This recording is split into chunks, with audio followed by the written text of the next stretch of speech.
Some number to near good to dung, trâu ban pnya, mà đó than tốt. Rong chăm than tốt chiêng đọc mùi khai hai, tai mình khôi hao cho some phía sọ. Bạt. Ní cứ chia some number to near good to dung, đai nẹ điệp chom ai cả xá, còn ban thơ cho mùi mê thơ vi American. Có ban đặc biệt to near good to dung có tăng bị khai phẩm may, khai xài há pi pon of hay buồn. Some number ní trâu ban ăn mắt, nâu khôn chăm pi pon of hay pram. Cứ khai bấy pi pon of hay pram. Chỉ tu tới ca thần nia cụ tận đằng đồng na ca ai cả xa nơi USCS cứ dân đã bịa từ căn USCS nhắn ai mà rồi một một ép chai pe đồng chấm pi bầm bảy khai tự đập khai chỉ thom đà bao sầm nông đưa đi lướt cứ ai đồng chấm chần lót pi bầm mùi khai một bờ khai tới có từ tua bán ăn ở mặtបាទក្រោយពេលសំណុំរឿងនេះត្រូវបាក់នៅម៉ាត់ហើយ USCS ចំណាយពេលពី30ថ្ងៃទៅ45ថ្ងៃបញ្ជូនសំណុំរឿងនឹងទៅកាន់ NVC គឺមជ្ឈមណ្ឌលតុលាការជាតិអាមេរិកអញ្ចឹងក្រោយពេលមជ្ឈមណ្ឌលតុលាការជាតិអាមេរិកគឺ NVC នេះទទួលបានសំណុំរឿងពី USCS NVC ក៏បង្កើត case number មួយដោយ start ចាប់ផ្ដើមដោយអក្សរ PHP លេខប៉ុន្មានទៅហើយក៏ផ្ញើតាម email ទៅកាន់ម្ចាស់សំណុំរឿងគឺអ្នកដាក់ពាក្យធានាហើយមួយទៀតក៏ផ្ញើ email ទៅកាន់ស្ថានទូតអាមេរិកប្រចាំនៅភ្នំពេញក្រោយពេលស្ថានទូតអាមេរិកទទួលបានស្ថានទូតអាមេរិកក៏ផ្ញើ email មួយទៀតមកកាន់អ្នកដាក់ពាក្យធានានៅសហរដ្ឋអាមេរិកគឺជាម្ចាស់សំណុំរឿងដើម្បីរៀបចំឯកសារស្នើសុំវីសាជូនអ្នកនៅស្រុកខ្មែរហើយណាត់ចូលសម្ភាសបាទ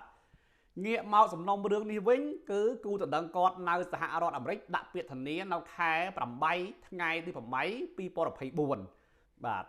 សំណុំរឿងនេះត្រូវបាន USCIS អនុម័តនៅខែ3 2025បាទក្រោយមក NVC ក៏ផ្ញើ email ជូនអ្នកខ្ញុំរៀបរាប់មិនអញ្ចឹងហើយស្ថានទូតក៏ផ្ញើ email ប្រាប់ឲ្យអ្នកដាក់ពាក្យនៅអាមេរិកដឹងដាក់ពាក្យសុំវីសាបាទនេះ email ស្ថានទូតផ្ញើបែបនេះបាទហើយ email ស្ថានទូតនេះផ្ញើចាញ់ជូនគាត់តាំងពីខែ6ឆ្នាំ2025គិតមកដល់បច្ចុប្បន្នភាពនោះជិត12ខែគាត់បាន email ពីទូតហើយគាត់នៅរងចាំកាលបានថ្ងៃសភាមិនធ្វើអីទាំងអស់មេធាវីក៏មិនប្រាប់អ្នកនៅស្រុកខ្មែរក៏មិនដឹងអ្នកអាមេរិកក៏មិនដឹងគឺរងចាំគូតដឹងនៅស្រុកខ្មែរចូលសម្ភាសទោះបីជាមន្ត្រីស្ថានទូតបានណែនាំឲ្យពួកគាត់នឹងដាក់ពាក្យស្នើសុំវីសាតាំងពីខែមិថុនា2025មកហើយពួកគាត់មិនបានដាក់អញ្ចឹងសំណុំរឿងត្រូវបានវា expire ដោយសារគេទុកពេលឲ្យយើងតែ3ទៅ4ខែទេបាទអញ្ចឹងតាំងពីខែមិថុនា2025មកដល់ឆ្នាំ2026នេះខែមិថុនានេះវាចូលមួយឆ្នាំក្រុមហ៊ុនយើងខ្ញុំក៏ទទួលសំណុំរឿងរៀបចំឯកសារដាក់ពាក្យស្នើសុំវីសាជូនគាត់និងទំនាក់ទំនងស្នើសុំអីពីកទូតទៅបាទទីបំផុតគាត់ក៏បានចូលសម្ភាសនៅថ្ងៃទី4ខែមិថុនាឆ្នាំ2026អញ្ចឹងមានន័យថាគាត់ចោលសំណុំរឿងនឹងជិតមួយឆ្នាំតាំងពីថ្ងៃទី25ខែ6 2025ដល់ខែ6ថ្ងៃ4 2026ជិតមួយឆ្នាំគាត់ក៏បានចូលសម្ភាសក្រុមហ៊ុនយើងខ្ញុំបានរៀបចំឯកសារណែនាំគាត់សម្ភាសអីមកកំ pl ទៅទីបំផុតគាត់ក៏សម្ភាសជាប់ហើយមន្ត្រីស្ថានទូតក៏បានសម្រេចចិត្តចាញ់វីសាជូនគាត់នៅថ្ងៃទី11ខែ6ឆ្នាំ2026បាទ